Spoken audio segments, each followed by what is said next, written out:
Hi, Heidi Porham here from HeidiPorham.com. Today I want to talk to you about the power of giving.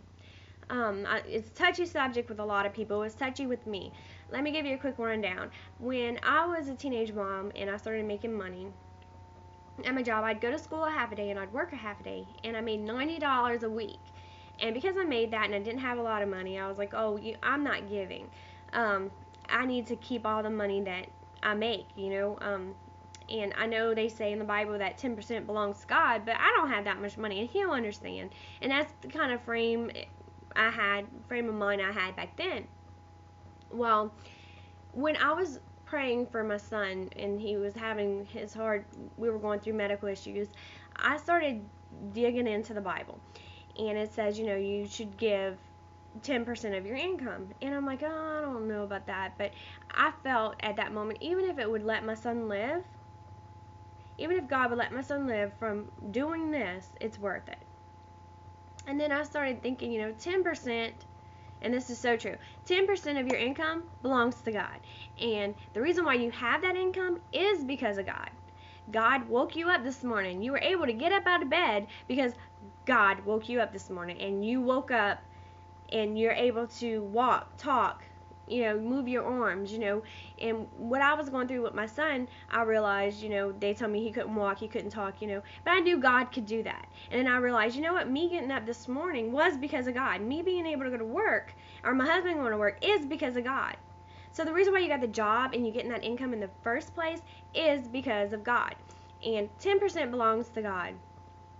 Bottom line, He's going to get it one way or another. So might as well give it, and you will be blessed. And it's so true. And you don't really have to just give money, although 10% of your income does come from God, does belong to God. You don't have to just give your money. You can give your time. You can give your advice. If you see somebody that needs advice, give them advice. If you, like, in other words, we had this family that their house caught on fire and they lost everything. Well, I'm from Louisiana, and Katrina hit, and I seen a whole bunch of families out there that lost everything. And when I say everything, I mean everything. Imagine right now your house catching on fire, you lost everything. Imagine how devastating that would be. So I started going through the stuff in my house and giving it away. And in doing that, I seen blessings coming in left and right from crazy places that I never thought that blessings would come from. And like your time, your advice. If you see somebody struggling, help them out. Pray for them. You can give them prayer. Like a book.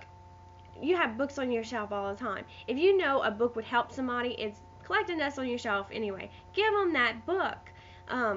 There's so many ways you could give. And, when you decide who you're going to give to, ask God about it. Things will come up and you'll be like, okay, I need to give my 10% to that one. Now, if you go to church, I advise you to put it into your church. But even though I do go to church, I don't always give my 10% to the church. I'm going to tell you why. Like the fire. And when I see other things come up that somebody really needs me to give to them, I do. But also, I could name all kinds of other reasons and other places to give. But at the time when I was researching about giving and researching about God and praying for my son, I wasn't going to church. So when I researched about who I should give my money to, it says orphans and widows in the Bible. So I was like, okay, I'm gonna find an organization that I could give my money to that'll help the orphans and widows. Well, in doing that, I started getting all these praise reports, all these, awesome reports of what my money is doing. The little bit I was giving, it wasn't a lot. It was 10% of my income, and back then it wasn't a lot. So me just giving to them, I was seeing all the blessings that was coming from it. And it's so powerful in so many different areas. So give, and give with a clean heart and with a pure heart, and give happily. You will be blessed, and this is so true. You will be blessed, and I hope this spoke to you, and I hope that you have an awesome and blessed day. Thank you.